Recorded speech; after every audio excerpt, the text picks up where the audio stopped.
क्या आप जानते हैं कि रावण का नाम कैसे पड़ा था? क्या थी रावण की मृत्यु के पीछे की कहानी? क्या सच में रावण को अपने आसन्न विनाश के बारे में पता था? रावण के 10 सिरों के पीछे की कहानी क्या है?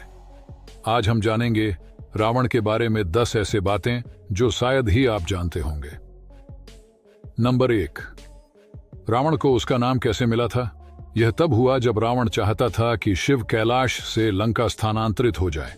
इसके लिए उसने पर्वत उठा लिया, लेकिन शिव ने अपना पैर पर्वत पर रख दिया और अपने एक पैर के अंगूठे से रावण की उंगली कुचल दी। रावण दर्द से दहाड़ने लगा, लेकिन वह शिव की शक्ति को जानता था और इसलिए उसने शिव तांडव स्तोत्रम करना शुरू कर दिया। और ऐसा कहा जाता है कि रावण ने अपने 10 सिरों में से एक को वीणा की लौ के रूप में, अपनी एक भुजा को किरण के रूप में और अपनी नसों को तार के रूप में उपयोग करके रुद्र वीणा के नाम से जानी जाने वाली वीणा को डिजाइन किया था। यह देखकर शिव प्रभावित हुए और उन्होंने उसका नाम रावण रखा, जो जोर से दहाड़ता हो। नंबर 2, यह जानकर आश्चर्य होता है कि रावण ने राम के लिए यज्ञ किया था और जब वह मर रहा था तब उसने लक्ष्मण को बहुमूल्य ज्ञान दिया था। रामायण के अनुसार ऐसा कहा जाता है कि राम की सेना ने लंका तक पुल बनाया। इसके लिए उन्होंने शिव के आशीर्वाद के लिए एक यज्ञ की स्थापना की। और उस समय का सबसे बड़ा सत्य यह था कि रावण पूरी दुनिया में सबसे बड़ा शिव भक्त था। वह आधा ब्रह्म भी था, अतः वे यज्ञ करने के लिए सर्वश्रेष्ठ व्यक्ति थे।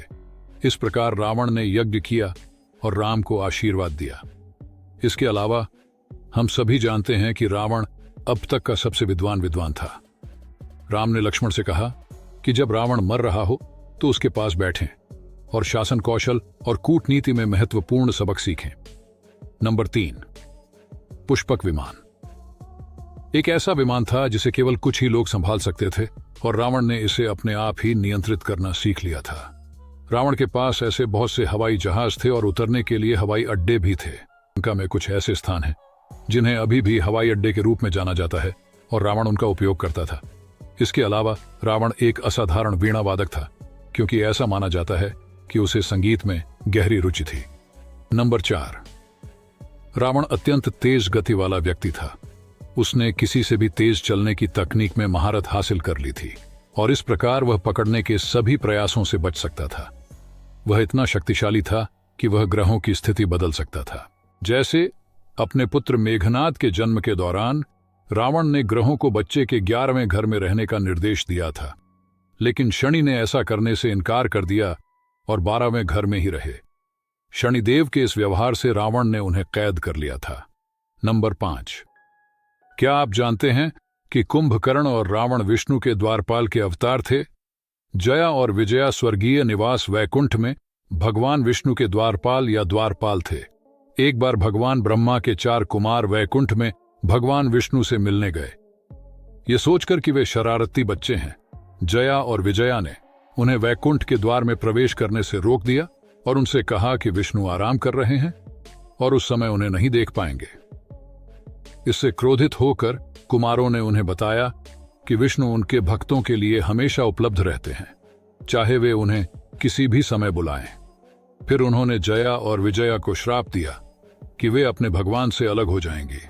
जब उन्होंने क्षमा मांगी तो कुमारों ने कहा कि वे या तो पृथ्वी पर 7 जन्म विष्णु के अवतारों के सहयोगी के रूप में बिता सकते हैं या 3 जन्म उनके शत्रु के रूप में बिता सकते हैं। उन्होंने बाद वाला चुना था। इन 3 जन्मों में से एक में उन्होंने रावण और कुंभकर्ण के रूप में जन्म लिया। नंबर 6, क्या आप जानते हैं रावण की मृत्यु के पीछे की कहानी? रघुवंश में अनर्णय परम प्रतापी राजा थे। जब रावण पूरी दुनिया को जीतने के लिए निकला तो उसकी मुलाकात अनर्णय से हुई और इसलिए उनके बीच एक भयंकर युद्ध हुआ। युद्ध में राजा अनार्य की जान चली गई, लेकिन मरने से पहले उन्होंने रावण को श्राप दिया था कि उसकी मृत्यु अनार्य के वंश में जन्मे एक व्यक्ति के हाथों होगी। बाद में अनरण्य के वंश में भगवान राम ने जन्म लिया और रावण का वध किया। नंबर 7, अजीब लेकिन आश्चर्यजनक है कि रावण को अपने आसन्न विनाश के बारे में पता था। वह अपने भाग्य को जानता था कि वह विष्णु के अवतार के हाथों मर जाएगा और वह उसे मोक्ष प्राप्त करने और उसके राक्षस रूप को छोड़ने में मदद करेगा। नंबर 8, रावण के 10 सिरों के पीछे की कहानी भी बहुत अद्भुत है। रामायण के कुछ संस्करणों के अनुसार रावण के 10 सिर नहीं थे, बल्कि उसकी मां द्वारा रावण को दिए गए 9 मोतियों के हार के कारण ऐसा प्रतीत होता था, जो किसी भी पर्यवेक्षक के लिए एक दृष्टिभ्रम का कारण बनता है। और कुछ अन्य संस्करणों में यह कहा जाता है कि शिव को प्रसन्न करने के लिए रावण ने अपने सिर के टुकड़े कर दिए, लेकिन उसकी भक्ति को देखकर शिव ने प्रत्येक टुकड़े को दूसरे सिर में बदल दिया। उनके 10 सिर थे: काम, वासना, क्रोध, मोह, लोभ, अभिमान, ईर्ष्या, मन, बुद्धि, इच्छा और अहंकार। ये सभी 10 सिरों का निर्माण करते हैं और इसलिए रावण में ये सभी 10 गुण थे।